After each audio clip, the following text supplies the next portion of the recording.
Okay, here we go.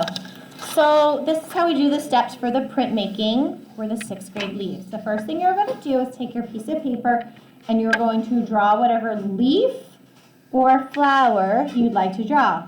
For demonstration purposes, I am just drawing a very quick leaf. You would draw, of course, with far more detail than I am drawing. Like I said, this is just for demonstration detail. So I have a nice size leaf on my paper. The next thing I'm going to do is I'm going to transfer it onto the styrofoam. To transfer it onto the styrofoam, I'm going to put the paper on top of the styrofoam. I'm going to use a little bit of tape on the top so that I can peekaboo underneath and check out if I've done a good job tracing.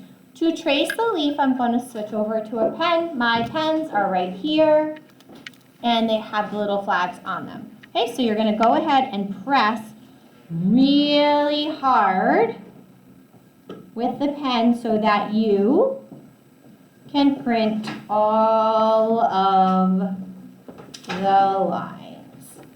Okay, and you'll see in just a second why I tape it at the top. So I can flip it up and check my work. So here we go, going through. Once again, you would have a very nice complicated leaf. Okay, now I've traced my leaf. I've checked it, I've traced all the lines. I'm going to trace it a second time in a pen. That means I'm tracing it twice in the pen. I'm tracing it twice in the pen so that when I print, the ink does not go in these sections. You can use a pen.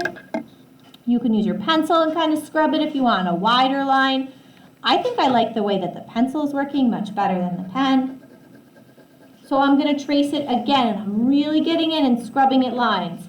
So for example, if I was going to roll this in red ink, the lines that I'm carving would be the color of the paper, and then the background or the uncarved, the raised surfaces would be that red ink color. Okay?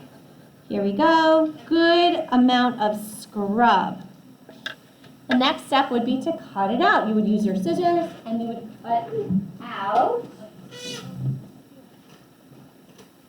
the styrofoam.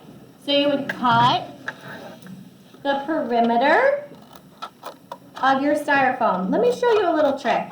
If you cut around it, it might be a little tricky to get your hand in there.